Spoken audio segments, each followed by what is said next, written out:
Hello everyone, Alistair Gold here.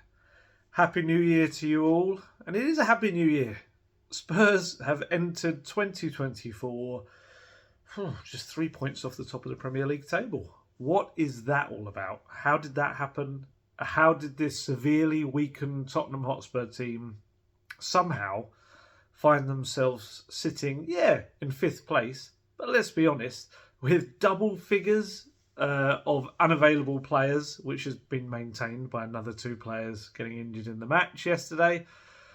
Somehow they are, a point off Arsenal and Man City, who, title challengers, and 3 points off of Villa and, of course, leaders Liverpool, who are about to play just after I'm recording this video. So it's a ridiculously good achievement. Let's be honest. Postecoglou has worked wonders with this team, and to have got through 2023,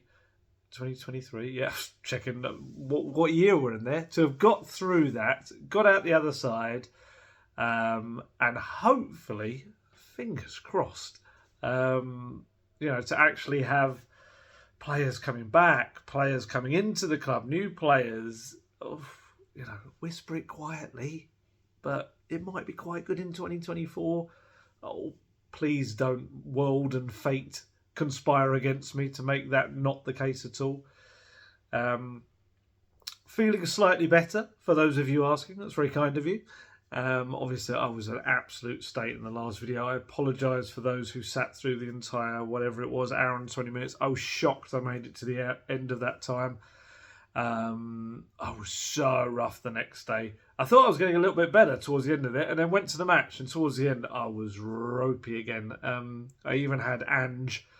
I kind of sat down in the seat in the press conference, and he came out a little while after, and I didn't want to ask the first question in the press conference, but no one else seemed to be kind of going for it.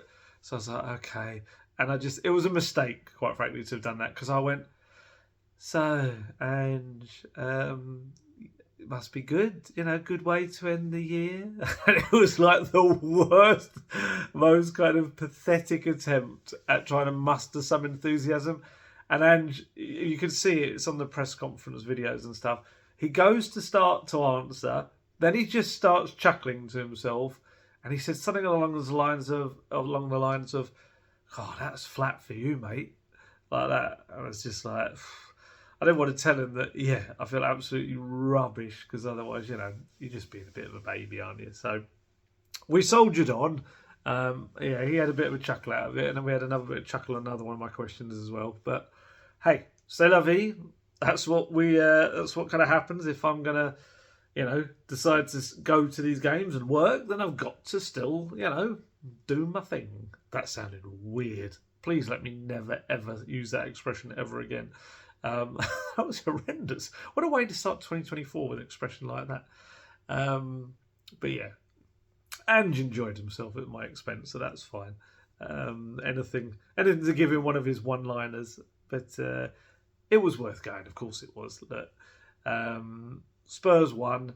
It wasn't the perfect performance, not even in the slightest, but it was just about the performance needed. Ange, in his first answer to me, actually said, and he's spot on, it had a bit of everything, and they needed a bit of everything. And that's exactly what it was. Some lovely football in the first 20 minutes or so, which seems to be a little bit of a theme at the moment, that they come out the traps kind of flying, which is the complete opposite of last season.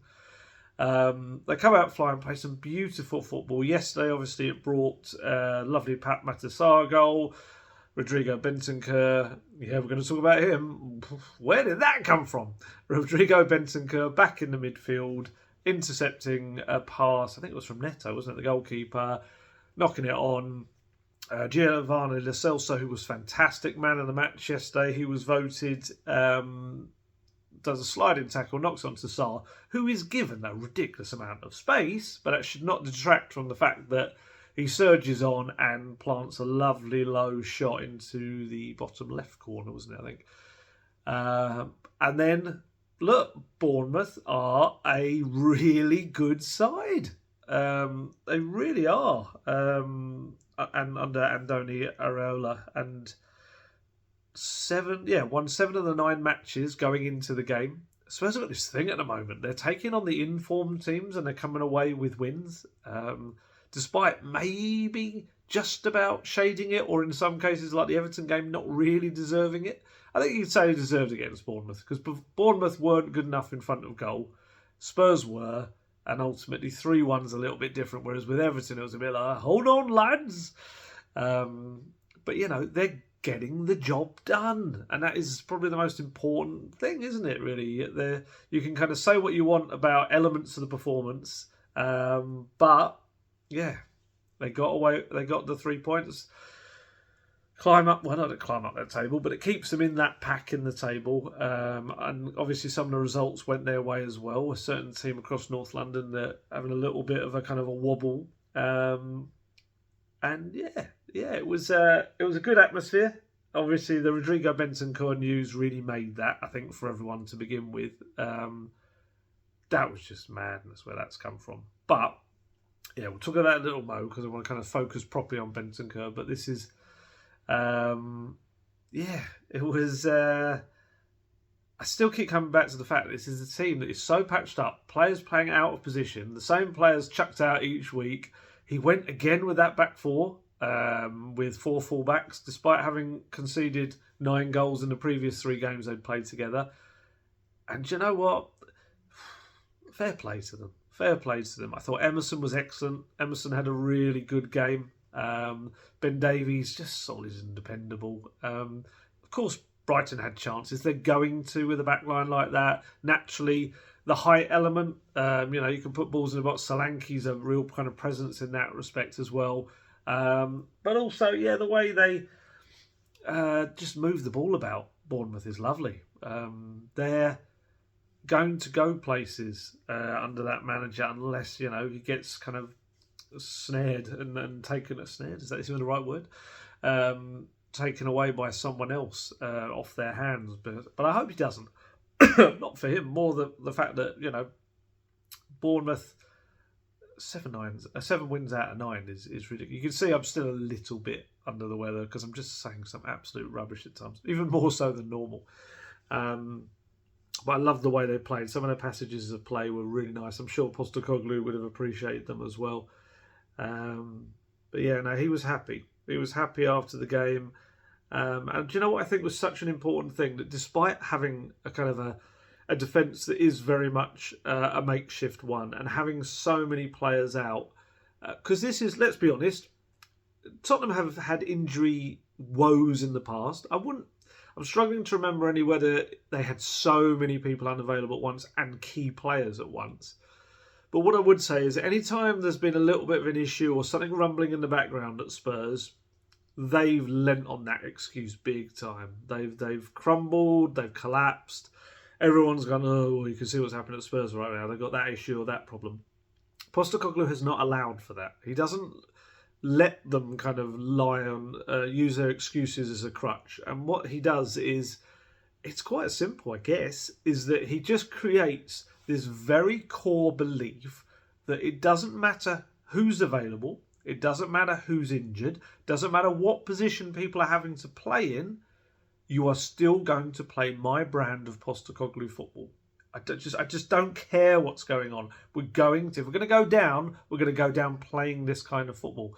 And I think having that, taking the fear off the players, which we've spoken about, it just does wonders. It really does. It gives them all this central kind of belief to cling to. And they don't need to worry about this or that, or whether who's playing where. And I think it's been a massive thing. This central idea for them all to adhere to, really. And like I say, it gives them huge confidence going into 2024. Because they can look at that and say, well, even when we kind of felt we were at our weakest, we were still playing some lovely footballing games and getting results. Let's be honest, the majority of the games, they're 3 points off the top of the table. So to have come through a tough period like this and still be in that scenario, you've got to take massive self-belief from it. You've got to go into the second half of the season knowing that, do you know what? we're going to get these likes of Maddison, Van der Ven, Romero, Sonny will come back from the Asian Cup. Basuma and Sarr will come back from the Africa Cup of Nations. You've got options like Manor Solomon coming in. Even Ryan Sessegnon. We don't know how Ryan Sessegnon will operate under Postecoglou. He might have a second lease of life. We can't write anyone off. This is this thing. There's a lot of... And I think people are still falling into this trap of, oh, that player's rubbish, he hasn't done this, or that player's not good enough, ship him out. But let's look at Lo Celso. Lo Celso, we could have, I think myself included, expected that's it, he's done, he's heading off, where's Lo Celso going? Can they get some money for him to buy someone else? Postecoglou came in and went, yep, like him, fantastic. And Lo Celso, one of his best performances yesterday that I've seen him in a Spurs shirt, he was terrific. And he suddenly has a real future. As we'll discuss a little bit later, maybe a new contract. I think he's got like 18 months left on his deal. Who knows? If he were to be able to keep the consistency required, stay fit, that's the big thing for him. Who knows whether his career at Spurs now could be something different. So which is why I find it really difficult now to write anyone off.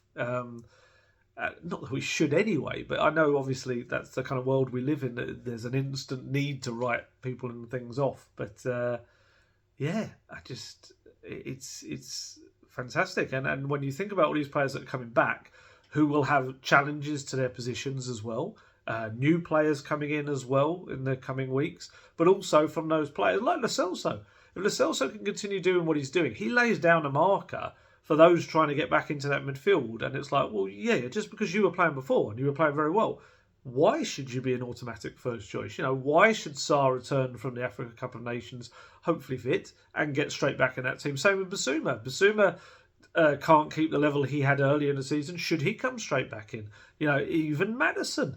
Maddison, a brilliant playmaking force, vice-captain of the team. But if Lo Celso's starring on that left side of a midfield three, he might have to find somewhere else in the midfield. And that's what you want in a successful team. No one feels kind of guaranteed of their spot anymore. Hopefully the days of when Harry Kane, knew he just had no real competition. There was this awful kind of period towards the end of the Pochettino era where all of the top players had no real threat to their position, and you could see it. You could see how stale they were getting. Eriksen obviously was a big kind of one in that role, and it just, you could see it. There wasn't the competition. There wasn't the vibrancy to their performances. And that's going to be a key thing, I think, going forward. That those who have fought through this little period will have confidence. Those people coming back will have to fight for their spots. And it just creates this really healthy competition. It's fantastic. And obviously next season, hopefully, fingers crossed, with some European football, everyone's going to get game time. There's going to be loads of opportunities to show what they can do, and more people coming into the club. I just love this fact that Spurs have always kind of laid on their excuses and lent on them like a crutch. And now it's almost like Postecoglou's kicked the crutch away, and it's like, no. You stand on your own 2 feet. Let's go for it. Let's play my football. I love that. And like I say, having Bentancur back was a big thing as well.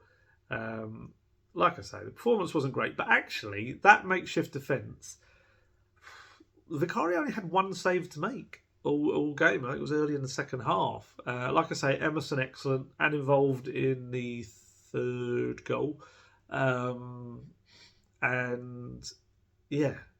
It kind of worked. Don't get me wrong, they were a little bit iffy in front of goal, Bournemouth at times. And bearing in mind, Solanke's been in great form. Yeah, they put a few wider. Solanke, I remember sending a header wide, and there was one decent chance.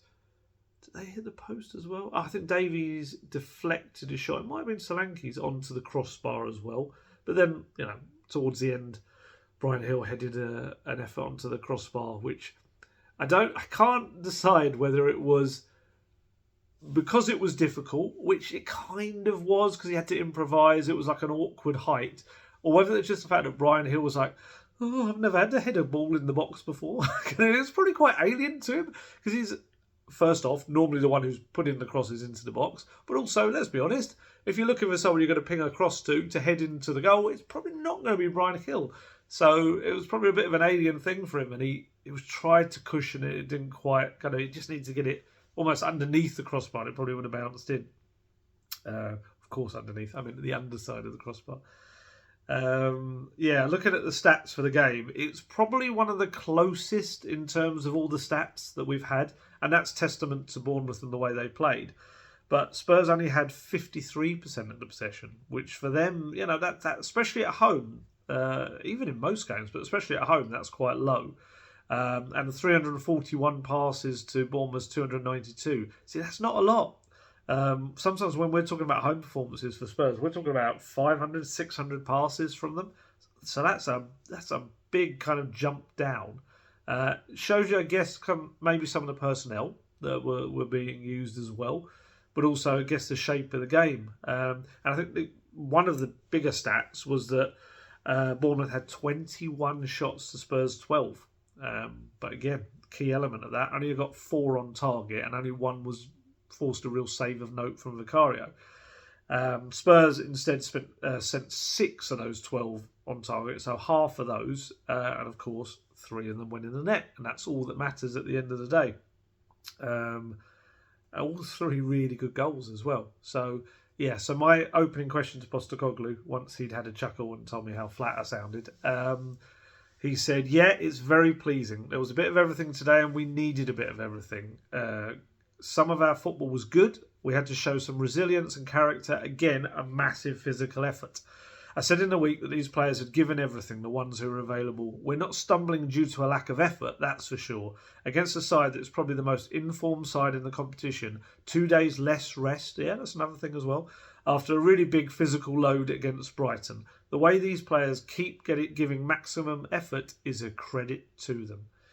And the other moment we had, which we have not seen before, was angry Ange Postecoglou. And I don't mean slightly irked. I don't mean a little bit peeved. Honestly, the great view of the dugout from the press box seats at Tottenham Hotspur Stadium, and this was something akin to the Incredible Hulk kind of suddenly getting angrier and angrier and, yeah, turning green, I guess.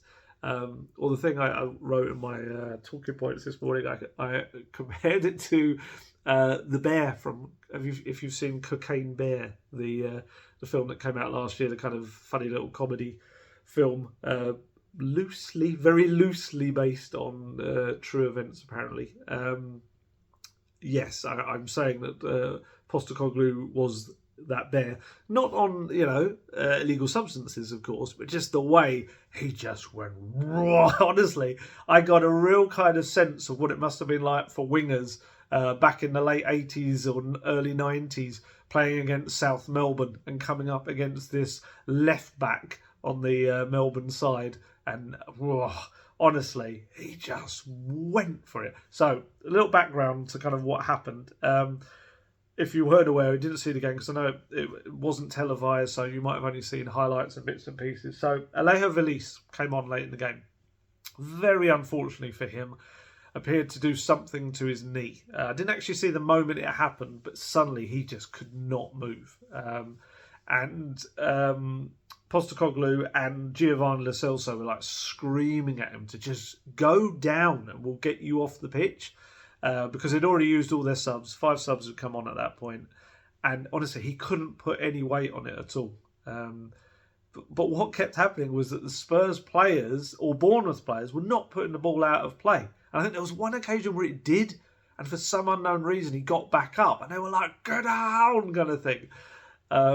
So he kept kind of getting up. There was one point he came back to try and defend, and it was the most awful, awkward thing, because he's in real pain. He's kind of yelping and screaming. He fell to the floor once, but then got back up. And then we had this ridiculous moment where Heung-min gets the ball in the midfield and plays a through ball for him to run onto at goal. And he actually had another option. I can't remember who it was.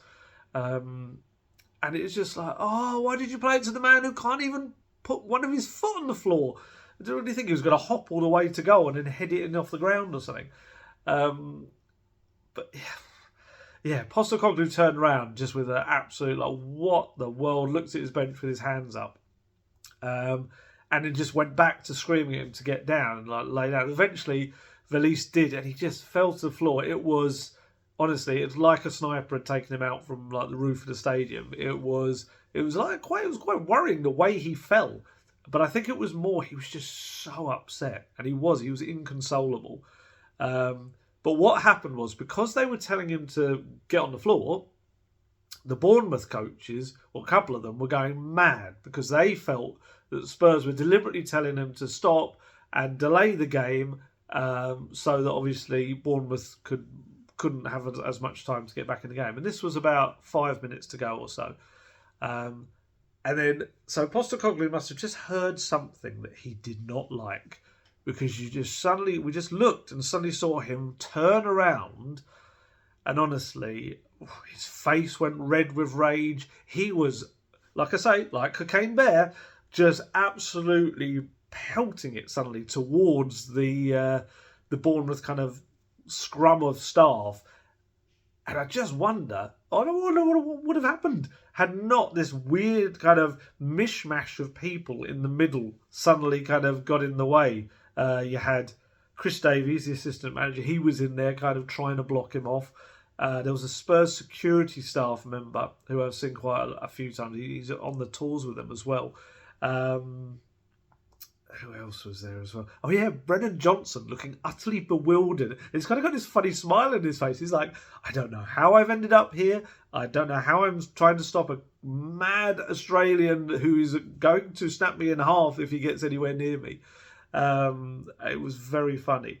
But honestly, I don't think he would have actually destroyed anyone had he got to them. I'm sure it would have been a face-to-face moment, which he kind of had with who was it? Sean Cooper? I'm trying to remember the assistants. Yeah, it was Sean Cooper, the Bournemouth assistant manager's called. He got in the way, which is kind of a good thing, I think, for Postecoglou. It's probably what saved him getting a red card. So he and Cooper were kind of having a little back and forth. How do I put this delicately? Postecoglou was saying to Hooper. Referee Simon. It's Cooper, isn't it? We've got a referee called Simon Hooper, and the assistant manager is Sean Cooper, which is not helping me. So he was saying to Cooper, Postecoglou, so she gets your beeping hands off of me repeatedly. And I mean, he must have said it 10 times with the look of, if you don't, I will destroy you. And eventually the security guy did a great job. Fair play to his muscle mass, because he hauled Postecoglou away. I don't even know how that's possible, but he managed it. And I just think Cooper being in the middle actually stopped that red card, because the referee Simon Hooper came over, had a chat with the fourth official Graham Scott, who obviously explained everything that has happened. Cooper and Postecoglou both got a yellow card, which actually Postecoglou's on 2 yellow cards now, and the rules for a manager, and they don't have a cut-off date for it either, halfway through the season. If he gets a 3rd yellow card at any point now in the remaining, 18 games, he will get a 1-game suspension. So he will join the league of suspended Spurs people, which is not good. It's not a good look, especially for a manager who obviously is normally very naturally calm. And I think that was what's so kind of terrifying about it, is that Postecoglou is normally so rational and calm on the sideline. So to see his switch just flip was like, wow. But the person I felt most sorry for was Giovanni Lo Celso. So if I told you Giovanni Lo Celso was involved in this this kind of kerfuffle, let's call it, at the side of the pitch, you would probably think, oh yeah, what's Gio done now? Who's he elbowed? Who's he tripped over or something like that? Who's he giving a little kick to off the while no one's looking? No, Giovanni Lo Celso walked very calmly across to the Bournemouth dugout, and he went up to his name's gone out of my head already. The Bournemouth manager. Oh my goodness, Areola. Sorry, honestly, I'm still not well. Walked over to him and just explained what had happened to Valise. You could see him saying, no, we weren't trying to waste time. He's in a really bad way. Look at him, like he's like crying, and we need to get him out of here, get him off the pitch. And yeah, they had no subs to make, so there was going to be no slow substitution to kind of waste time. And you could see him doing it all. He wasn't getting frantic. He was very calmly explaining it to him. Walked back to his own area, and then the referee comes over and books him. And he's like, you can see, he's like, what? And ultimately, I'm guessing it's because he crossed into the opposition dugout. By the letter of the law, you're not allowed to do that. So yeah, I felt it was incredibly harsh for him, but it's just the way it is. I don't know what was more expected. Just suddenly seeing Postecoglou turn into the Incredible Hulk or a cocaine bear, or Giovanni Lo Celso being involved in an incident like that and doing nothing untoward. It's fair play.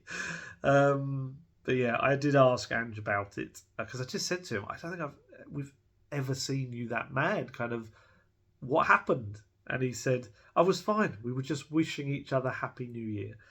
In classic Ange style. He said, it's all right. It's just a little bit of emotion in the game. I was more concerned with Alejo because we were kind of trying to get him off the field. And apart from my physically going on the pitch and dragging him off, he wasn't really going to go down. So we were just shouting at him. And I think the Bournemouth staff thought, well, I don't know what they thought, but maybe they thought we were trying to make a substitution, but we knew we had none. It was just about getting him off.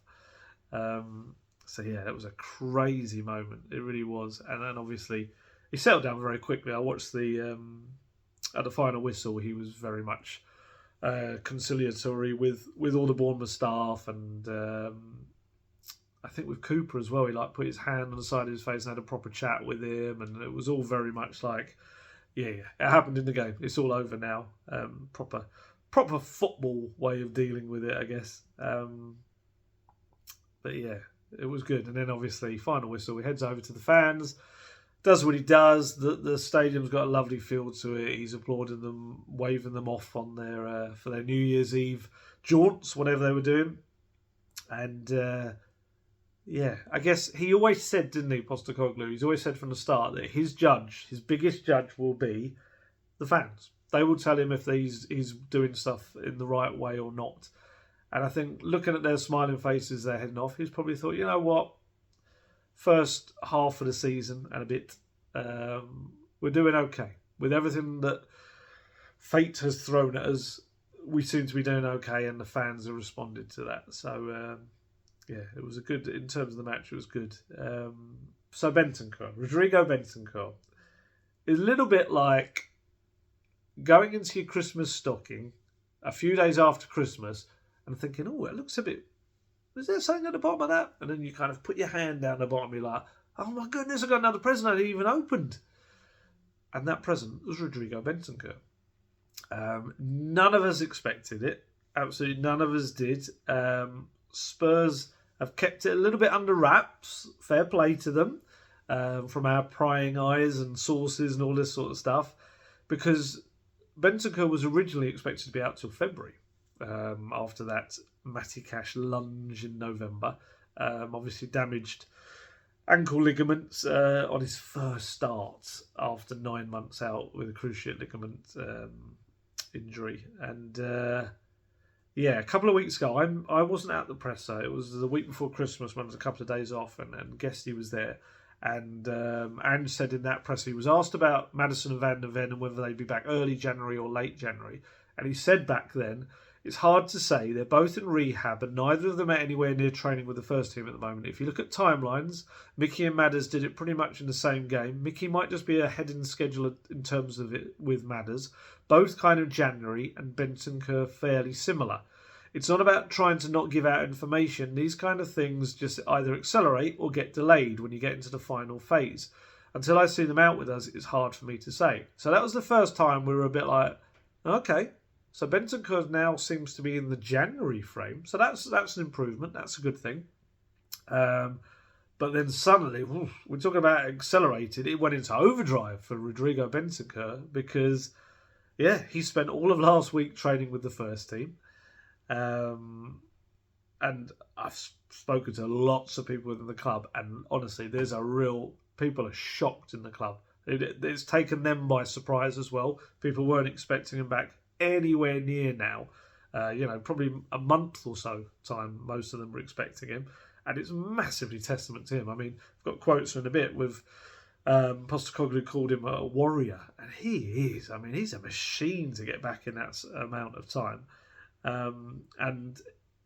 Postecoglou, I think, was keeping his improvements from us.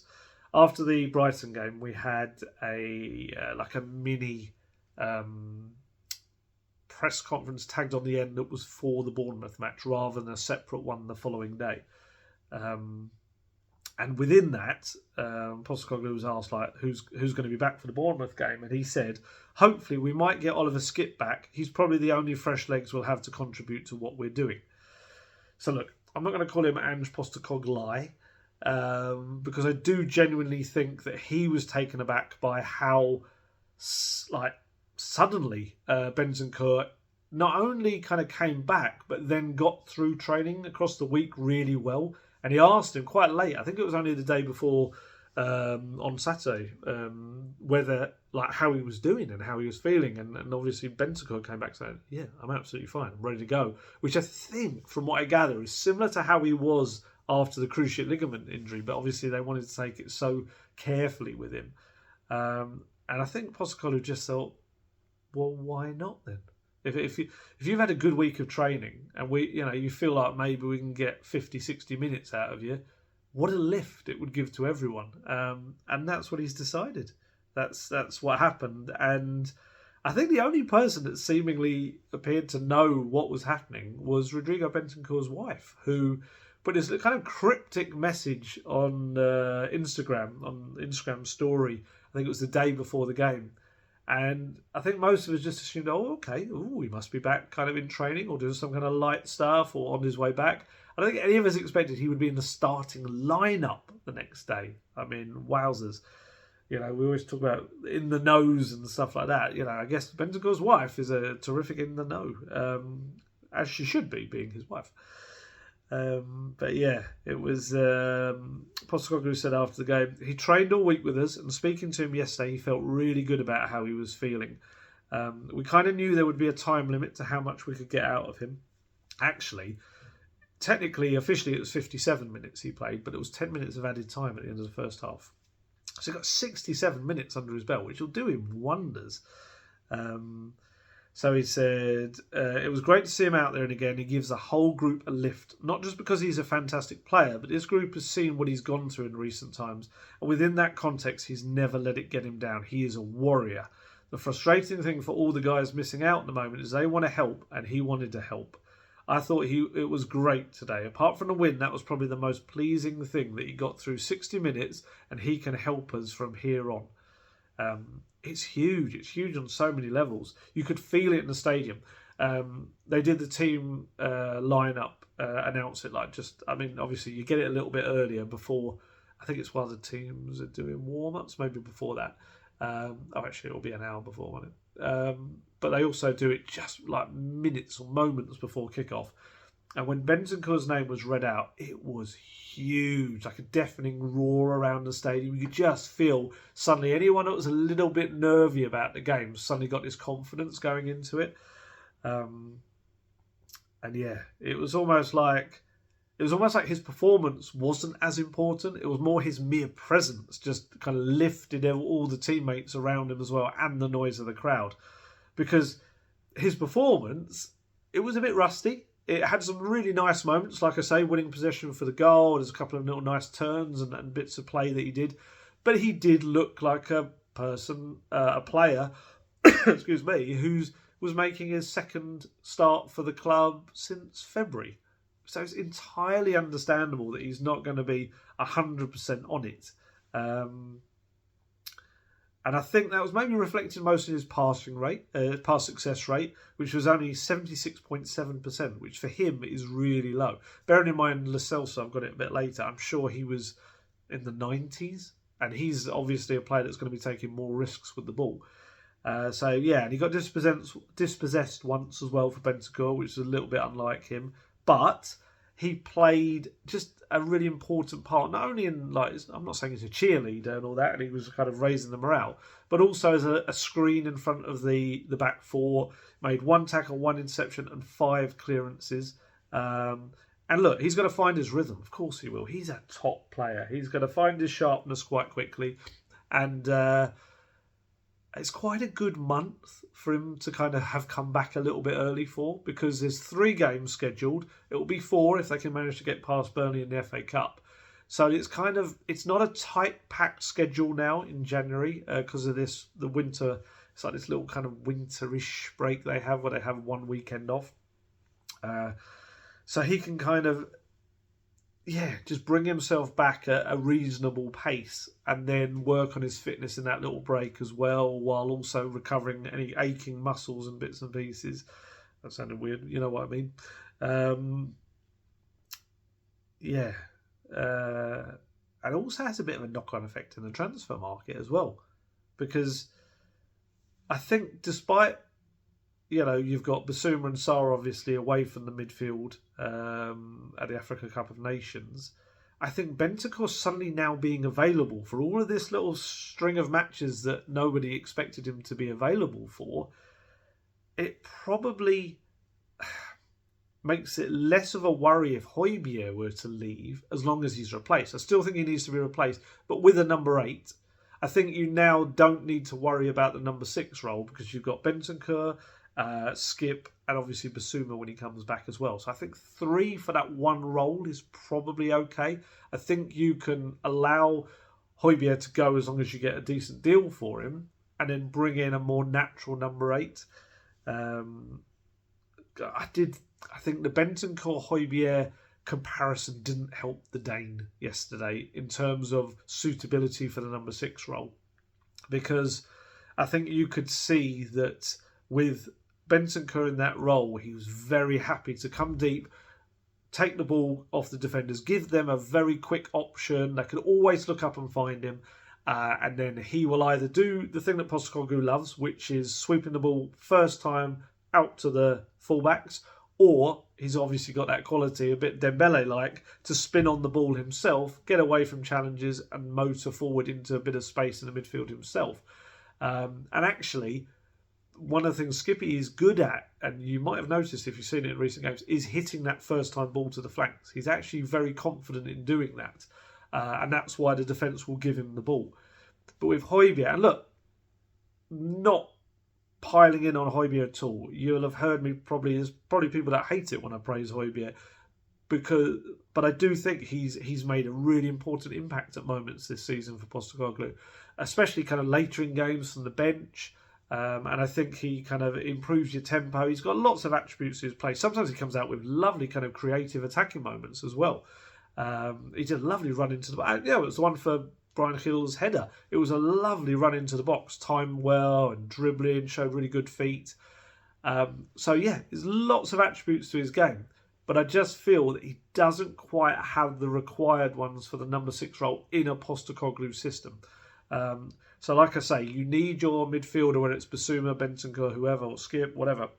You need them to always be there, coming back, splitting the centre-backs almost, as an option for anyone in that back line or Vicario to suddenly pass the ball to. It brings someone out of the opposition midfield with them, and then suddenly if they can spring one of the fullbacks away or themselves turn around and get the ball away, suddenly the opposition team are left with a load of pressing players with nothing to press and out of position, and that means space behind.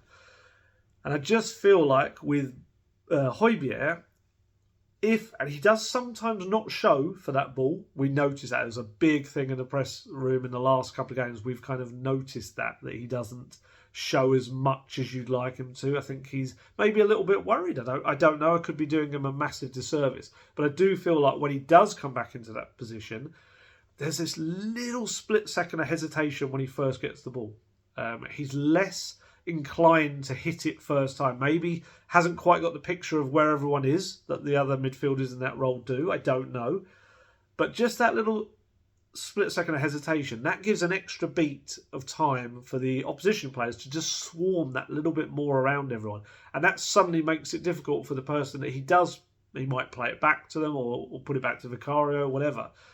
And I just think that little kind of moment it seems like almost nothing. It can be like half a second, a split second, like I say. But actually in football terms, it's a huge difference. And I just feel like he's not quite a natural number 6 then for the role, and he's also not a natural number 8 for the Postecoglou system because of the demands in that role and the creativity required as well. So, yeah, for a player who clearly wants to play regular football and deserves it, and probably wants Champions League football as well, I think if pretty much sure, from what I understand, that Postecoglou will sign off on Højbjerg going if Spurs get a deal that meets their requirements. And then you, like I say, Bentancur, Skip and Basuma when he returns are all the number 6. Then you bring in another number 8 to kind of compete for that role, one of those roles as well. So, and look, we've heard Postecoglou uttered it himself, how his grand plan is to see Basuma and Bentancur together. You know, might eventually see it. Ooh, it's very exciting. It's just a very, very Basuma, if he's back on full flow, you know, maybe he needs this kind of big tournament with his country as a leading light for the team there, just to get his kind of real verve back and his confidence, and maybe he'll return, you know, with a point to prove as well after 3 separate suspensions as well. So. Yeah, that'd be great to see. But for me, even with Bentancur's return, it was all about the Giovanni Lo Celso show. Yes, I did say show. Because yeah, he was superb. He was so good. You know, I feel for him to a degree because he's had rubbish luck with injuries. Obviously, not least internationally, just and it didn't affect Spurs, but you know, just before the World Cup, while he was away on loan, meaning he missed out on the potential of being a World Cup winner. Obviously, it's one of those butterfly effect things. You don't know whether had he been in the team, whether certain things would have happened, all this sort of stuff. But yeah, he hasn't been very lucky with injuries, even at Spurs. His first international break, I remember him going away in 2019 and getting an injury. I feel like it was maybe a back injury or something like that. And also he's had such a, you know, he came in and the manager that signed him was gone within 3-4 months. And then he was left with a string of managers who had differing opinions. I remember Mourinho, I think he even admitted it. I think we saw it in the All or Nothing Amazon documentary where he said something along the lines of, you know, I was going to get rid of him or something, and he's completely changed my view on him, something like that. And then Conte just never worked. Never felt like it was a kind of a duo meant to bond, and then we had that awkward moment where Conte said he wasn't available, and Lo Celso put out an Instagram post saying he was fine and available for selection. Very iffy. And yeah, and he's obviously been constantly kind of shoved out on loan as well. And this is a guy who was signed for a near club record fee. It was up there. It was close. And I do think the other element has been this maturing behind the scenes. I've said this to you in the past. He was 23 when he joined. He's now 27 and he's a dad. He's much more settled and a happy character. Honestly, I've had so many people tell me that around the club, that he just mixes more freely, not only among the squad, but also staff as well. And I think you might notice it just in terms of, in previous years, he's never been in the little fun social media videos and things they put on YouTube. You'd kind of rarely see Lo Celso involved in those. Sometimes, of course, it was because he was being sent out on loan or he wasn't part of the plans. But I think also there's a part that was his language skills, his English, you know, and then maybe taking his time to get some of that, a grasp of that. But now he's involved in quite a lot. You know, there's quite a few times you'll see him kind of involved in these things, and I think he feels settled. I think he feels loved and wanted mainly by Postecoglou. That's a big thing. I think Romero being one of like the big cheeses, one of the boss men in the squad, and being very close to him is a big thing as well. That little, because obviously when he came, and this was quite an interesting thing, when he arrived at Spurs, there was this little kind of clique of players, wasn't there? There was him, there was Foyth, there was Lamela, Gazaniga as well. So there was a big little Argentinian crew there, as it were. Whereas now there's this kind of South American crew with Brian Hill's like an honorary member as a fellow Spanish speaker to the Argentinians, but it's not. They're not on their own. They're not like a little group that doesn't kind of bond with the rest of the squad. And I think there's a few reasons for that. I think Romero is a big reason for that. I think he has kind of one of his duties as vice captain is to make sure everyone's kind of, he's not just their separate group. I think you also, the fact that you've got people like Richarlison, Emerson, who are quite bubbly characters and just chat with everyone, I think that's a good thing as well. And I think all of that, and Lo Celso, being a dad and just a naturally more mature guy, has just drawn him out and his character, and now he's popular among the squad, and people just around the training ground just talk of him just being happier and smiling, whereas before he was quite withdrawn and would sometimes seem sullen. Now he's enjoying life again, or football life, as it were, at Tottenham. And yeah, Postecoglou's got a big kind of part to play. There's a really nice interview in the Matchday programme, probably one of the best interviews I've seen in there in a long time, with Lo Celso. I mean, when would that have happened? When would we have had a Lo Celso interview in the Matchday programme? And I think that's a big kind of cue to kind of, or a sign of kind of what's happened with his career. His quotes about Postecoglou. He said, "In pre-season, he told me that he wanted me to stay. I was really grateful for his belief in me, so I worked hard and showed every day that I wanted to be here and play. I felt really comfortable in training and in the way he coaches. I love his idea of football, which gave me the belief that I could find a place in his team. The coaching staff have helped me as well as my teammates. It's a personal challenge for my career, but the coach's plan and philosophy is helping me improve my game, because he asks me and wants me to do specific things in my role. Things have been going great. He made me feel very confident and comfortable since he joined." So that's a big thing. And obviously, he's still had a couple of injury issues this season that have interrupted his flow. And even Postecoglou admitted, I think it was in midweek, that he wanted to make it very clear he didn't drop Lo Celso. Lo Celso got an injury when he was playing quite well, and that meant he kind of interrupts his flow, and then he had to kind of fight to get his way back into the team. And he kind of was speaking about that. He said in this interview, "At the start of the season, it didn't go as I hoped. I suffered an injury which meant I missed several games in the international break in September. From the Chelsea defeat, we had to stay strong as a group, with many players out injured, and stand up to whoever we played against. After that, I got into the swing of things. I played 2 games for Argentina in October, against Uruguay and then Brazil in the Maracanã, and scored some goals against Villa and City. It was a relief to score, a big release to let off some steam after everything I'd been through, because it was my first start in a while. The deflection did help, but scoring against Dibu, who apparently is the nickname for Emiliano Martinez, is special. I believe we should have won that game, but we then went to City and had to work really hard, and the goal was really special. With Ange, he's a real motivator, and he gives a lot to the team in games like that. He's really into the finer details and prepares for games meticulously with a way of playing that means we're the protagonists against whoever we face. This is a great thing. I think the team is on the right track." And just there, you can feel this as a more mature, confident talker as well about Spurs and life at Spurs.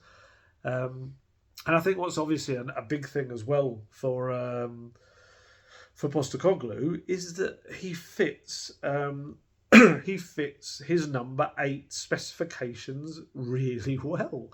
I said it before, the aggression and the creativity moulded into one. And actually, both of his assists really nicely showed that. I mean, the aggression and determination was in there for the sliding kind of challenge that prodded the ball to Sarr for the first goal, and then the quality and the creativity for Spurs' second goal.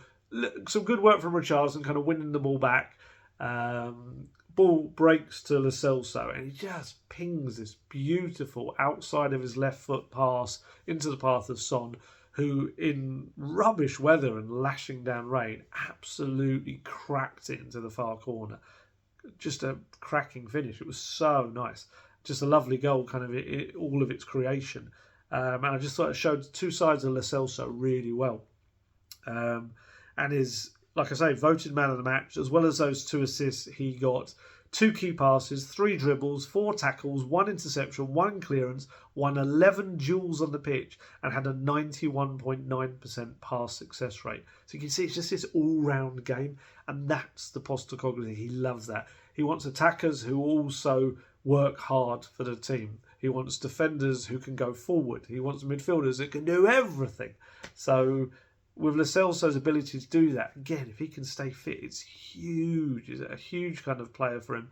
And Postecoglou said about him afterwards, Gio was great. He's been great the last 2 or 3 weeks. With the amount of injuries we've had and the absences we've had, we've needed everyone in the group, and everybody who has come in has stepped up. Gio was very good today, not just with his work rate, but you could see his quality on the ball. His passes through, and the one through to Sonny was outstanding. We needed him today, and we're going to need him going forward because Sonny goes away now, Biss goes away, Pap goes away, so I thought he was a good contributor. And that's another thing about it, is he's now got a chance to have a proper run in the team. Because even if, let's say, Maddison were to fly back in the next couple of weeks in training, obviously for now, Lo Celso is going to take that, Kulusevski role of recent weeks. With Kulusevski, he's going to have to move into the front 3 because Sonny's not there. So yeah, it gives him this nice little run of games in that midfield. And like I say, if he's assisting and scoring goals, Maddison, Postecoglou's going to have to find a way to, I think, fit them both in. Like I said, unless the other midfielders give Maddison a problem as well. I guess the good thing is it means he doesn't have to rush Maddison back as well. And yeah, he was asked in this interview what his favourite position is on the pitch, and Lo Celso said, "It's where I'm playing right now. As an 8, I love it. I see a lot of the ball with this coach. I feel more at ease and really love seeing action because every player knows what they need to do. Over the years, I've played in various positions. I feel most comfortable playing further forward in a number 8 role or behind the striker. I prefer this area of the pitch. Or I can play deeper if that's what the coach wants. I'm just really happy and enjoying this new era at the club with my teammates and feel more and more settled. I think that the coach has got the most out of all of the players because he has a clear playing style that we love, me especially. And we've always shown our best side and had chances to win even when we've lost." So yeah, this is just like, it's great to hear. I think that's the thing. You've even got players who seem like they were out the door and they're loving life at Spurs. It's just, you can't give enough credit to Postecoglou. You really can't. It's just what he has done, how he has transformed this club. Guesty and I did our first podcast of the year earlier, Golden Guest Talk Tottenham, if you haven't listened to our podcast. And we were kind of discussing towards the end of it our, like, essentially horror moments of 2023, like best and worst moments of 2023, and looking forward to 2024. And just thinking back to some of the utter rubbish that 2023 served up in the first half of the year, and how broken that club was, how lacking in identity it was, to have Postecoglou come in and provide players like Lo Celso, who had no real future at the club, with something to fight for and believe in, and the fans to buy into players like Lo Celso again as well, because, you know, there's an element of mistrust there. There's he's always injured, or he's not good enough. And I think, you know, a lot of those fans would have seen Lo Celso, and I'm not entirely sure what his recent stats are, but certainly he's had a couple of goals, 2 or 3 assists as well, and every time he's played, he's really contributed, even little cameos at the end of the game. Obviously, technically also contributed at Brighton with a penalty given away, but even that, he was kind of positive going forward as well in those last 10 minutes and then another, whatever it was, 9 minutes of added time. I just love it. I love what Postecoglou's done to the club. It's fantastic, and just long may it continue, because, you know, a happy Lo Celso could be a really dangerous weapon for Postecoglou. He really could. And like I said earlier on, Who knows? Contract situation, 18 months left. If he's happy and his family are settled, he's playing good football, and he feels like Postecoglou's sticking around, they may well think, well, why would we not want to keep this player we've got rather than have to just sign another player who might be a risk and might not be as good in the role as Postecoglou's getting out of Lo Celso?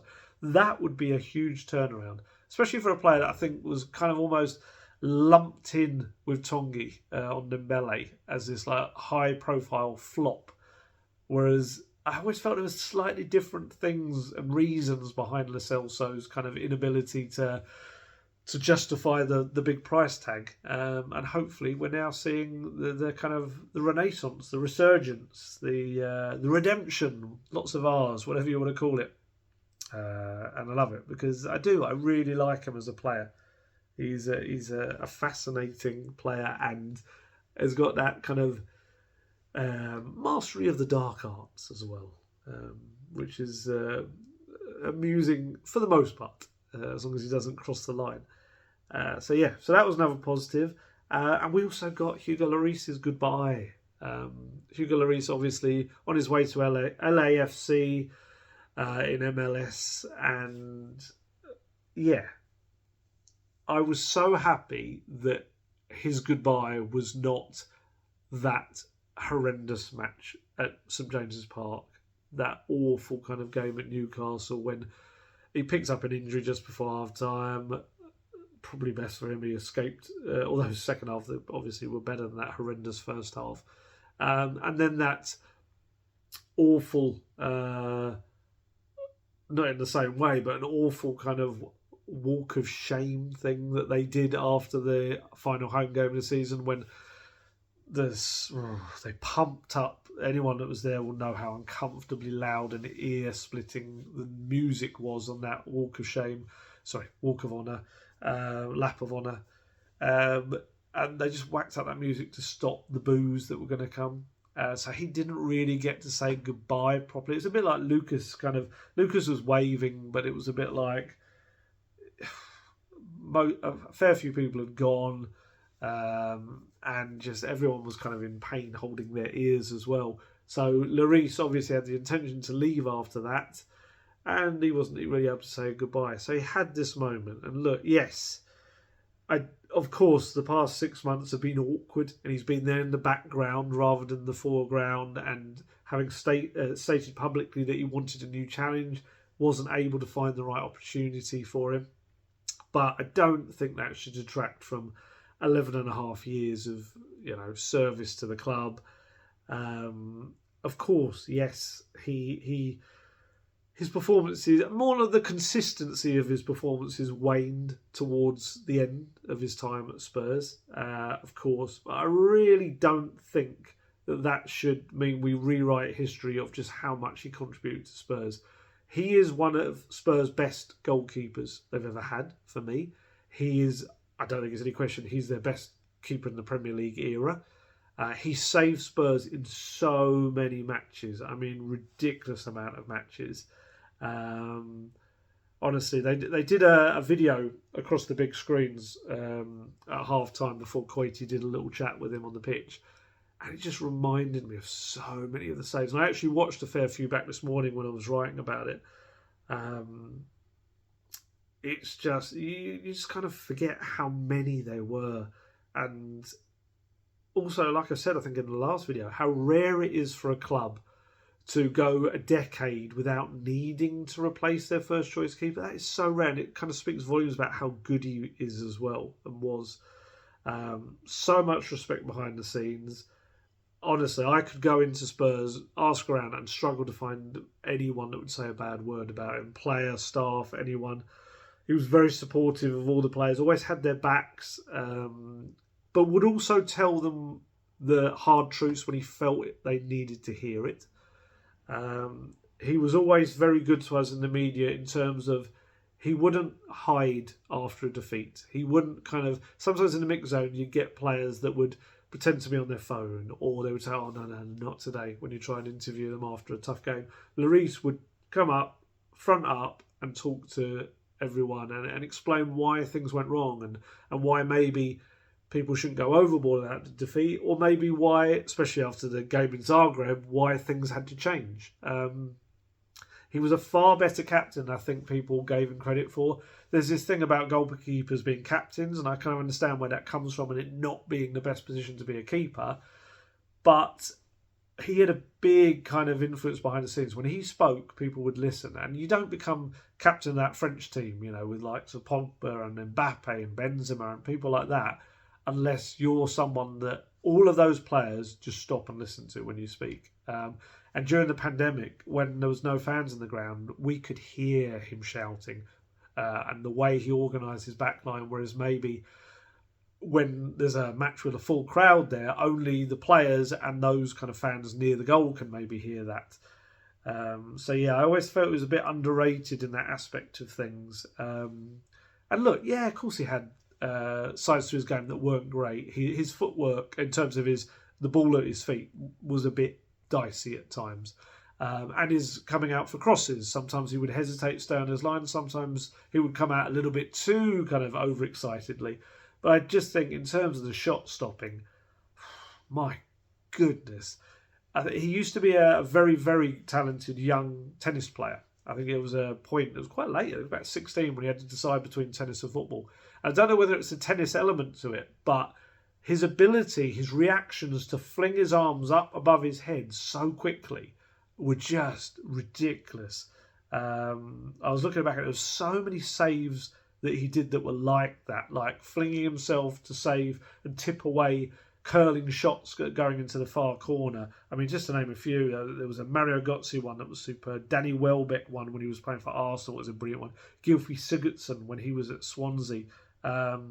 Che Adams, there was a lovely one from him I watched this morning as well. And also Ilkay Gundogan in the 3-2 win at the Etihad last year. There was a brilliant save from him as well. And that's not even to mention the most mind-boggling save of all from the Xavier Hernandez in the Champions League against Leverkusen. I still don't, excuse me, I still don't entirely know how Lloris kept that out. There was, wow, he kind of, I can't even describe it. You have to watch it. The best view is the one there's a camera in the back of the net and it looks down. You can see even Trippier is looking at him thinking, how in the hell have you just stopped that going over the line? He kind of seems to stop it on the line and anyone else would have dragged that ball over the line with him. But he just somehow manages to stop it on the line. It's like about 3 saves in one. It's an incredible save. There were double saves. There's one against Dwight Gale against Newcastle in 2021, a brilliant double save from him. There's one against Southampton the same year, Salisu and Che Adams, and he just saved from both, and the reaction's just incredible. And he also, I felt, got better penalties, saving penalties as time went on. He wasn't really a penalty saver, and then towards the end of his career, obviously, there's that big one from Aubameyang in North London Derby. It was crucial at the time. From Aguero, of course, against Man City. That was a massive one too. Just a real kind of... made a huge impact at Spurs. He really did. And I thought it was so important at half-time. You could see the respect he got from the crowd as well. It was quite emotional. He was a little bit emotional. There were a few words that kind of caught in his throat as he was speaking. He was... Yeah. And he also has played his part in, paving the way for Vicario and helping him behind the scenes. Vicario spoke so well. He did a Spurs Play interview after the game, and he said, I can just say it is an honour just to have had the opportunity to have worked with him for the last 6 months. I think he's an unbelievable professional player every day with me. He helped me a lot in the training session. This is Vicario.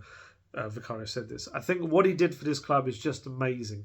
All the best to Hugo for what he did in his career for this club, for the Spurs, and what he achieved also with the national team. Because when you lift up the World Cup as a captain, you have reached the best in your life. He is the best keeper. He has been here for 11 seasons and kept a lot of clean sheets, playing Champions League. I just wish him all the best for his future. He's a fantastic guy. I'm very, very proud, and I say that with my heart, that I met him in my career. I just thought, yeah, it's really nice interview. Honestly, it was worth watching on. I think it's on the Twitter account. I think it's one of those that's on the Spurs playing free to watch. I think as well. And I'm intrigued now to see kind of also who's who's going to be in the running to be captain with Son away and Madison Romero both out? Because Vicario's got to stand a chance, I think. I think it'll be, but personally, I think it's between Vicario, Bentancur and Ben Davies. Obviously, Ben Davies, while he's playing, is now the longest serving player at the club. Now Lloris has headed off. I think Vicario is a really kind of growing leader at the back and an organiser. But I also think Bentancur, as that inspirational figure, again, it could be quite a big thing for him to have that armband as well. Yeah, and actually Davies, Ben Davies, I always call him Davies. I know technically every Welsh person tells me you're meant to pronounce it Davis. But the problem is, I've been saying it for the last 10 years and my brain is never going to get out of that habit. I'll try. I promise I'll try. So Ben Davis said, since I came here, Hugo has been the club captain. He's been a real help to me since I arrived. He was great from the moment I arrived as a young kid who didn't know the big world of Spurs.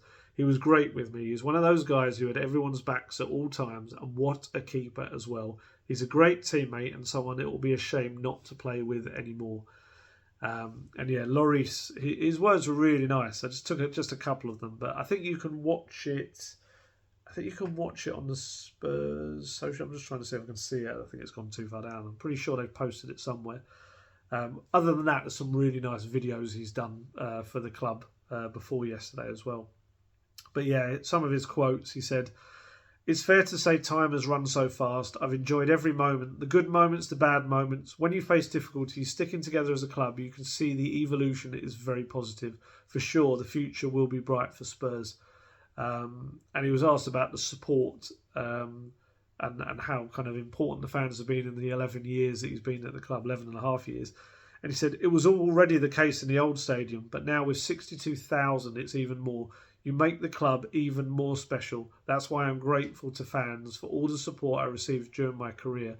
And he also said something along the lines of, "It's been a privilege to be one of yous." He called it yous. It was a really nice little line. But his final words as he signed off were just perfect for me. He said, "It's time for me to say goodbye, but it's a goodbye from the player, not from the man. I will be a Spurs man for the rest of my life."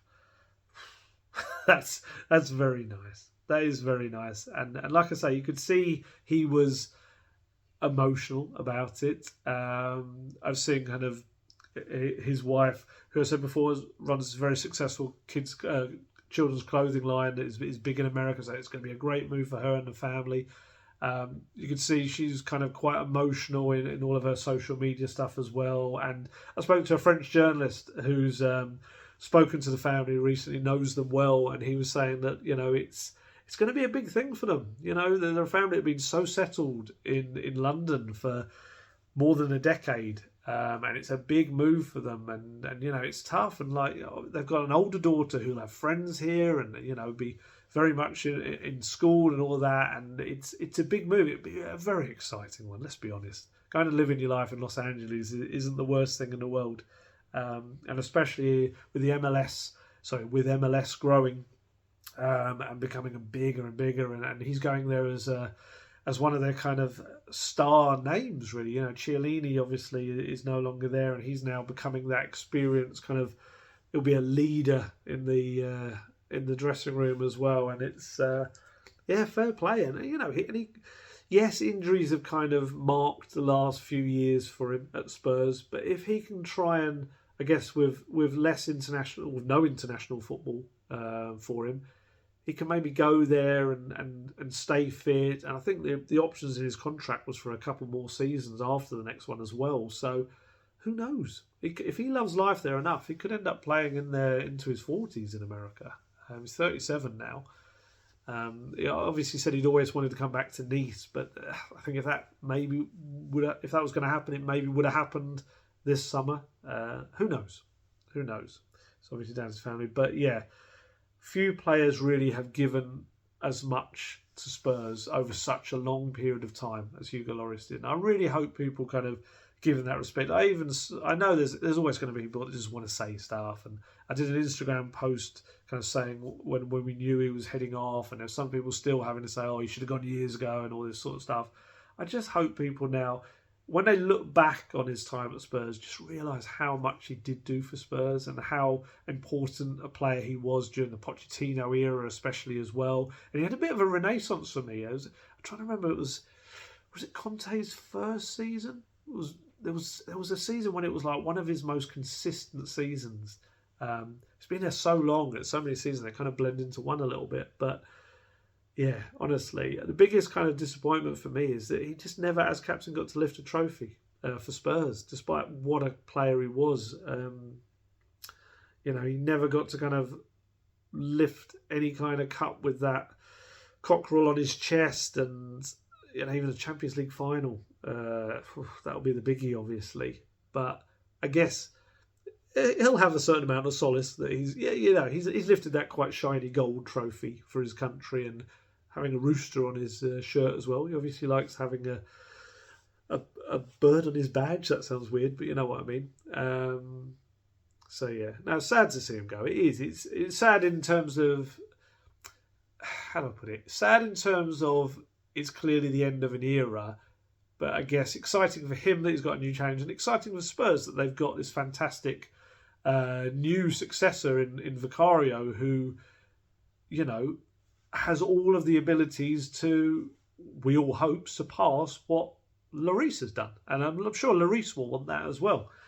He'll want Vicario and Spurs to be a massive success. So, it was a lovely moment at half-time. It really was. So, looking ahead, 2024, what will it bring for Tottenham? First off, unfortunately, more people in the treatment room. That's just a given. We've got Pat Matasar and Alejo Velez now, obviously, in there. Pat Matasar was a hamstring problem. He was devastated as well. He was crying as he came off. They couldn't even really catch him as he came off. I think Postecoglou tried to console him, and so Sonny managed to do on the pitch when he was lying on the floor. But Postecoglou and I can't remember, someone else from the bench tried to grab him. It might have been Chris Davies, and he just kind of went off down the tunnel, just doing that thing that players do when they're very upset, of course, of putting their shirt over their head. And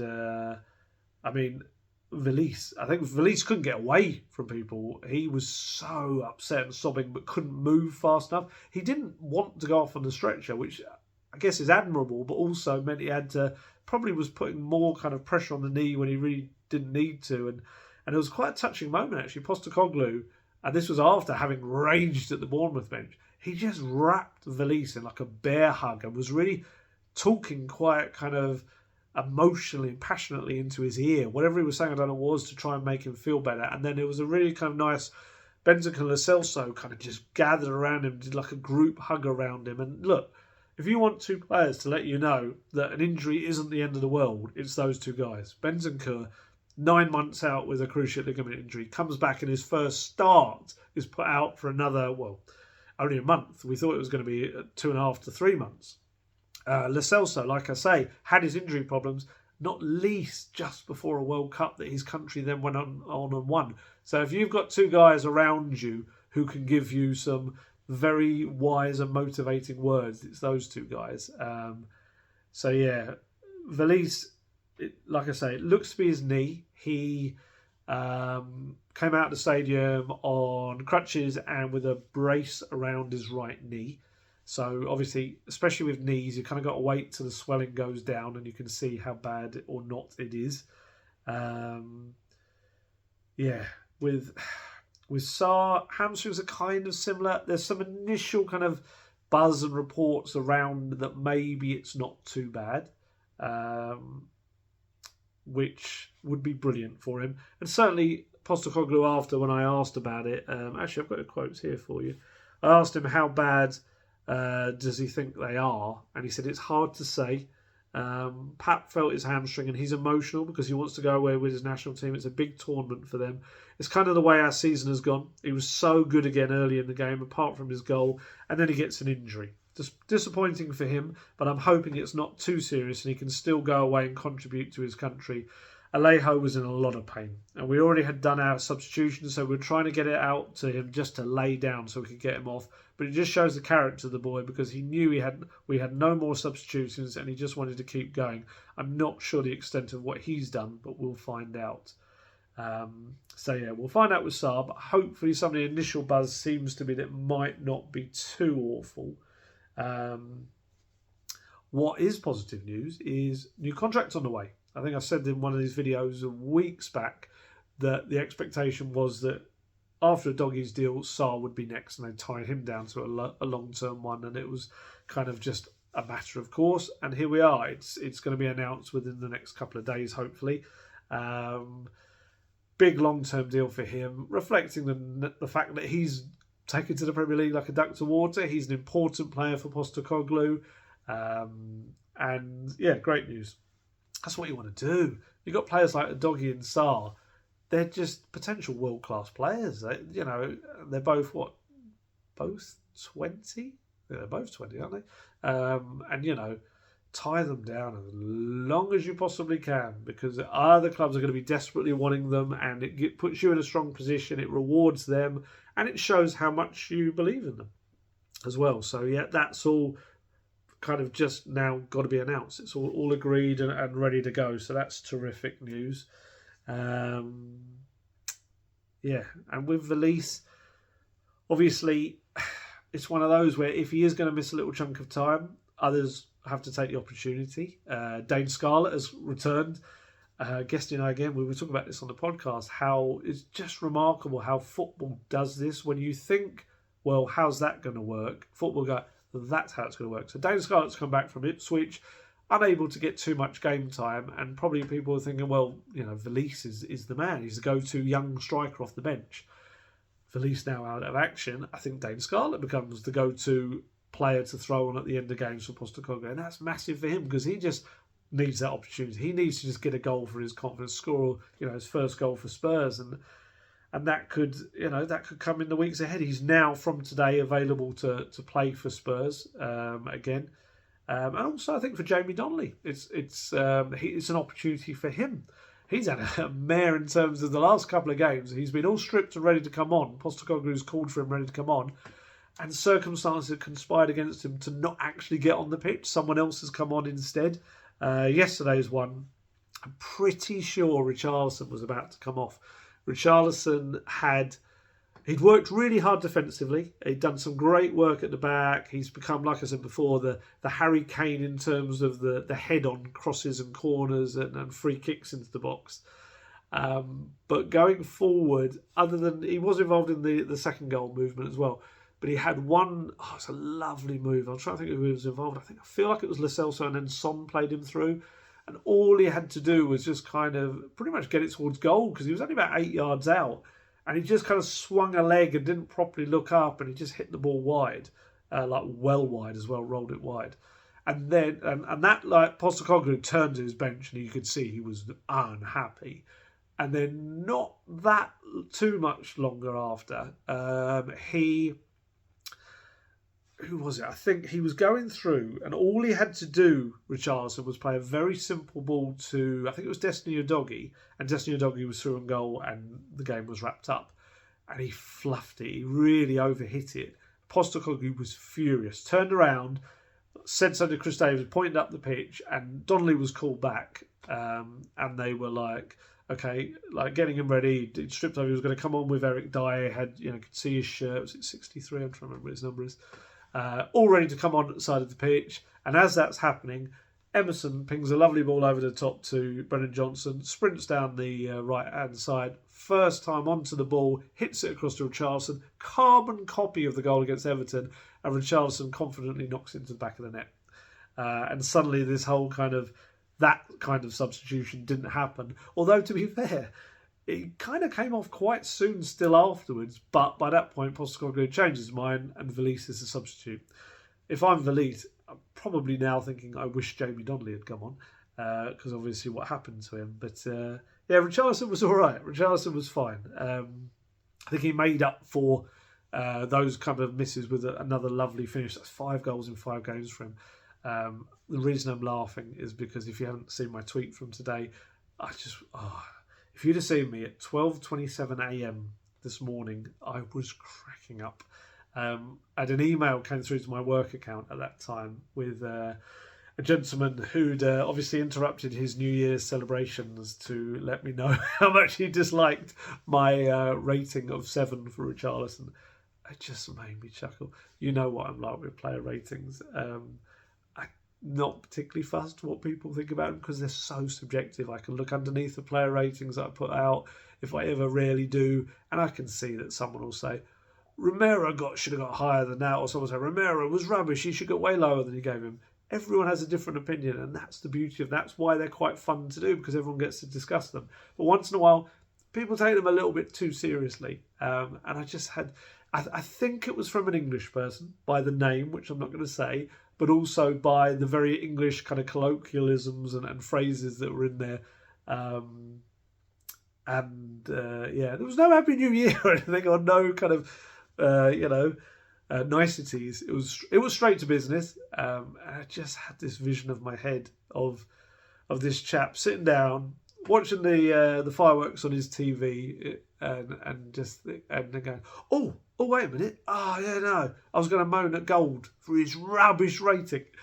And it wasn't about anything else. It was purely about Richarlison's rating. And it was at 12:27 a.m. And honestly, I just turned to my wife and the people we were at a little kind of New Year's Eve get together, and I just cracked up and I told them, and it was just very funny. It's very funny. I had someone on Twitter said it got to me. I was like, it didn't get to me. It was just hilarious, and I just wanted to share that. Again, I'm not naming the person, so it's not like I'm kind of. I hope I'm not. Well, no, I guess you naming and shaming quite literally is that you name them. And fair, it shouldn't even be a case of shaming them anyway, because I've got no issues with people debating stuff like that. I only replied, Happy New Year, I hope you had a lovely time with your friends and family. I didn't debate the rating. I don't really care about that. But I'm quite happy to see people debate it and give their opinions and themselves, and that's great. It's all about discussion. That's what it's about. But yeah, it was more the fact that it just made me chuckle. And you know what I'm like. I do like to laugh at the game and laugh at kind of people's reactions to it and the things that happen in life that I think we all just get a little bit too serious about sometimes. But yeah, so sorry, way off target there. Off topic. I'm hoping I'm entirely better by the time the FA Cup comes around. So that was poor Jamie Donnelly, but hopefully now he gets some kind of involvement over the next couple of weeks. I'd love to see him get a little bit of extra time to come on in the FA Cup game against Burnley. That would be great. It's a difficult one because we want to see players kind of getting their opportunities against Burnley, but also we know that if Spurs lose to Burnley, then everyone goes, why did you change the team? And also the fact that there's enough time in between this and that, was it 5 days between the game, and then also there's that little break afterwards. You probably can go with a stronger team anyway, but maybe if Spurs can get into some kind of position, and hopefully for Burnley this is not the priority for them, and maybe they might make changes. And if Spurs could get in a good position, I'd love to see the likes of Scarlett and Jamie Donnelly come on. I'd love to see Alfie Dorrington or Ashley Phillips come on as well, make their debuts. Fingers crossed. And Santiago on the bench as well. Iago Santiago, he was on there yesterday. Was it there yesterday? Yes, he was. Yes, again. So yeah, we'll see. But Sonny's going to be a big loss. Big time. Obviously, scored again. Beautiful finish. 12 goals. 5 assists. That means 17 direct goal involvements in 20 games this season in the Premier League, which means he's already surpassed last year, which was 16 in last season, which was, I think it was 10 goals and 6 assists. Obviously, Brennan Johnson or Kulusevski probably going to take that role on the left. Manor Solomon, I think Manor Solomon looking at a couple of weeks till maybe he's back in contention, 2 to 3 weeks. He's obviously is a left-sided option as well. But for now, yeah, Johnson and Kulusevski probably going to be battling for that place over there. Or maybe not battling. Maybe they probably both want the right-sided slot and want the other one to get the left side. It's going to have a tough job replicating the output that Sonny's brought this season. I mean, 17 goal involvement is ridiculous at the halfway stage. I'm really hoping this means we're going to see the best season of Sonny's career, which would be fantastic. Bearing in mind, won the Golden Boot in a couple of years back.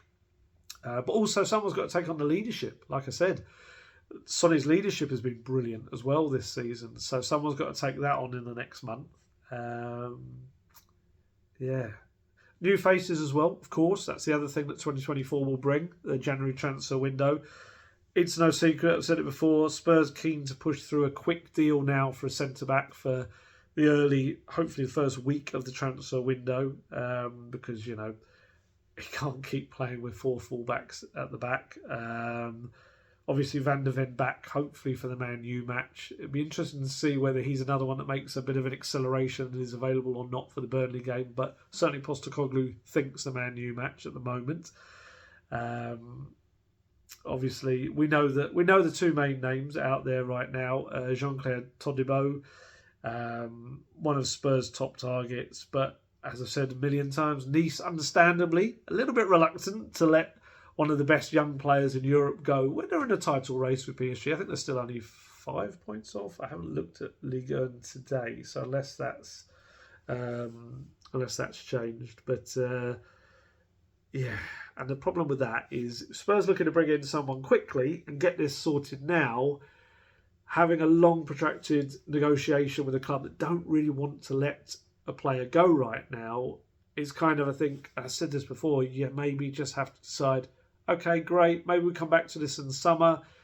Let's for now go for this other player that we really like as well, and Postecoglou likes just as much, and maybe that's an easier deal to do for now, and we revisit Todibo in the summer. If someone else doesn't come in, I've seen Chelsea linked, which is just madness, bearing in mind their financial fair play issues that they're worried about. That would make no sense whatsoever. And of course, the other player that we're talking about, Radu Dragusin, only 21 years old. He has certain links to another gentleman still involved behind the scenes at Tottenham Hotspur, you might guess. Dragusin, he's kind of been knocking around the Italian game for 6 years, I think it is, having come across from Romania. Talented player. His inspirations are the likes of Van Dijk. Got Van de Ven on the mind. Bonucci, Cellini, players like that. He's had a good season this season. Some of his stats are very good. I was looking at the other day. I cannot remember them.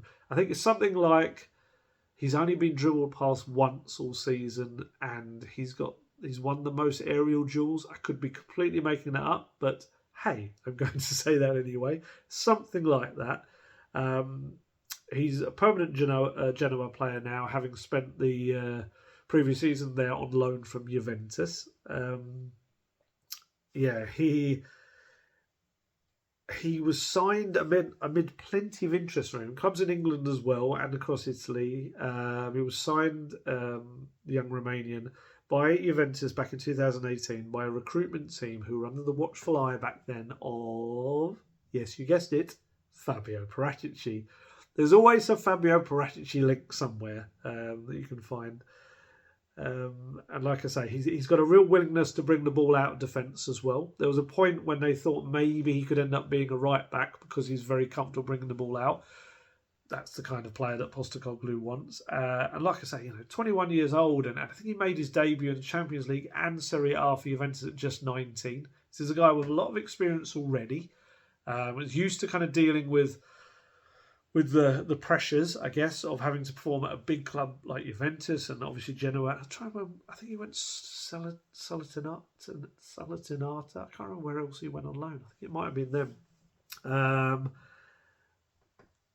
So when after Paratici arrived, he kind of was keeping an eye on him. But apparently Spurs had an interest in him before Paratici came across as well in 2021. So he's been someone that's been on their radar, but now there's a feeling that he suits, like Todibo, suits the Postecoglou system and the ability to not only have that little turn of pace to be able to get the balls that go over, the top, but also the ability on the ball himself to not be worried about the pressure faced by opponents coming at him and stuff like that. So, yeah. So just the Paratici stuff just makes me chuckle. Of course, he's in a consultancy role still with the club. He's still involved. I'm not entirely sure how good a thing that is when you've got Johan Lang trying to make his mark as the new technical director and leader of the recruitment team. But, look, if we're going to be honest, the last time Fabio Paratici went back for a former player in the January window, he got a couple of them. They did rather well, did Decky and Roddy. And also, as Guesty pointed out earlier, Romero is another former Juventus player that Paratici was involved in signing as well. So yeah, I think on this one we'll say okay, that might be why not continue this trend, because all of them were, especially that season, Bentancur and Kulusevski coming transformative to the season. So it's putting a lot of pressure on Dragusin, who's 21, I think. Kulusevski was 21 as well when he came in as well. So, and this is something I think it was Conte said about players that come in from Juventus. They come in with that. They know about pressure. They're not fazed by kind of whatever you can throw at them, because the pressure playing for Juventus is ridiculous, and the fans and how much they expect from you, demands, and so the young players are actually far more experienced than, let's say, 21-year-olds at another club. So, yeah, it'd be interesting to see now whether there's a sudden breakthrough with Todibo, or whether that just is that, and they go ahead with Dragusin, who's, I think, supposed to be about £10 to £15 million cheaper. I hope people don't read too much into that anymore, because I think we've proved that isn't the be-all and end-all. Vicario obviously being the main one, and Van der Ven over Tapsoba as well. The key thing is, it's about getting the right player, making the smart purchase, the one that fits the best with Postecoglou, because that's the key thing, isn't it? That's bigger than anything, is to make sure you get the right player. Don't just get any player because it's a bargain. Arnaut Danjuma, Paratici, that was one of his stinkers. That's not to say Danjuma's a bad player, but Danjuma was not a fit for the Conte system, as Conte admitted himself. He just looked bewildered that he had him. So yeah, Postecoglou, from what I understand, it would be happy with either Dragusin and Todibo. I do wonder whether there's another name that will come out late to either be an actual name that's just been kind of kept from everyone, or is used as a tool to make Genoa or Nice kind of try to have to compromise that a little bit more, because they panic they might not get the money. I don't know, but yeah. So new centre back. That's the one that Postecoglou said like a week or so back that he was hopeful that there would be a deal done earlier in the window, and that's the aim, to get it done within the first week of the window so they can hit the ground running, get straight in there. And then, obviously, as I said before, a new box-to-box midfielder, number 8. I'd imagine that will be something that would be towards the end of the window if they can get Højbjerg, get a good deal for him, and he goes somewhere that he's happy with. And the other one, of course, is a versatile attacker that can play out wide and also, hopefully, preferably, be able to play through the centre as well. A bit like Johnson can play across the front 3 spots, and Richarlison, to be fair. And almost Kulusevski. We've seen him used through the middle at times. And, of course, Sonny. Sonny's the best example, probably, of all.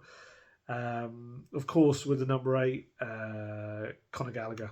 Has been linked to get a report. Reports, I understand, a little bit premature about talks with Chelsea for him.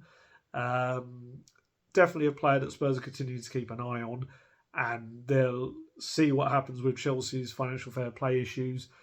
That would be madness if they were able to get essentially a player that's been Chelsea's captain at times, and playing week in, week out pretty much for them, and get him away to Spurs. That would be... I wonder if that's something that, despite Chelsea needing that money to kind of start to balance up what they're spending, because obviously they'll have looked at what's happened to Everton and City as well, and they'll be panicking. Mainly Everton, of course, because of what's happened recently. But also the look for the Chelsea fans of losing a young player that plays week in, week out and has captained their side to Tottenham. And to tell you, Gallagher would fit the number 8 role in the Postecoglou perfectly. He would be a very good addition as well. So yeah, one of those just going to keep an eye on and see what happens as the window goes on. As I said before, it's all about building now. This is the main thing with this January window. Build on what's happening, because you look at that table, like I say, 3 points off the top. I'm going to have to look. I've been deliberately not looking at what's happening with the Liverpool game that is going on as I speak, because I didn't really want it to. See, it's half time. Salah's had penalty saved at 0-0. So who knows? That could end up staying that way, and then Spurs would be 4 points at the top, or it could go either way. So there's a bit of a misnomer. I shouldn't have even looked at that. I knew I shouldn't have. But just purely the fact that how close they are to the top, and how that breakaway kind of top 5 essentially could really pull away. West Ham might keep pace. My kind of feeling is with the squad possibly maybe not be able to sustain that. And there's some people that think that about Villa. I'm not so certain about it. I think Villa might stick around, but there's definitely a case of a real chance of, if you can keep the momentum going, of being part of that 5 that breaks away. And then that, top 5 could be Champions League football. Even if not, Spurs could really push up that table. And Ben Davies was asked about the table, and despite the fact of how weakened this Spurs team has been. And he said, well, we're there or thereabouts. Even the games that we've lost, you'd argue that we've probably been our own fault that we lost them, rather than we've been played off the park or teams have really dominated us. There's still not a lot in it at the top, and that's probably just us missing a couple of games off the back of our faults. And on another day, we could have been a couple of spots higher. So staying there, being there or thereabouts, and hopefully we can stay there for a lot longer. And he was asked, this was his Spurs play interview, if he looks at the table much. And he said, you're aware of the table at this stage of the season, of course, but you don't want to slip too far behind. That's why you look. But it's not the be-all and end-all right now. If you can put yourself in a position where come the last 8 games, then you start to take notice of it. But we're there or thereabouts. And it's a real feeling. I can feel it within the squad and talking to people around the club of, hello, what could happen in the second half? If we can get to this position where we're at with everything that's happened, why couldn't we go and do something very impressive in the second half of the season with new faces and all these returning top players that are coming back? It's very exciting. Now the key is Spurs got to act decisively in the next couple of weeks in the transfer window. And Postecoglou gets a break with the injuries. Not that kind of break, no breaks of that nature, but you know what I mean. A lucky break, a good thing. A relief from these injuries, a little, break, a little period where there aren't too many. I think the Spurs will definitely be there and thereabouts. And hey, who knows? 2024 could be something very exciting for Tottenham Hotspur fans, and I'm really looking forward to it. I hope I don't do this in a year's time when we're talking about, Spurs, everything went pear-shaped again. Ryan Mason was doing his caretaker role again. Because Spurs are onto a good thing with Postecoglou. They really are. And it's very, very exciting time. Right, I'm going to head off. Again, Happy New Year to everyone. I hope you had a cracking start to the new year. And hopefully this year brings us lots of excitement, happiness, and best of health and good wishes to everyone, of course. So, I'll be back probably maybe late Saturday. I guess it's a Friday night game, isn't it? The FA Cup. So maybe late Saturday. And we'll chat about the FA Cup and everything that happened in that game. A cup run would be lovely. Especially after, I think, the early exit in the Carabao. I think it would just, get a bit of a good feeling going again, and in terms of Spurs and the domestic cups. So there you go. Right, time to head off. As always, stay healthy, stay safe, look after yourselves, and I shall catch you later. Goodbye.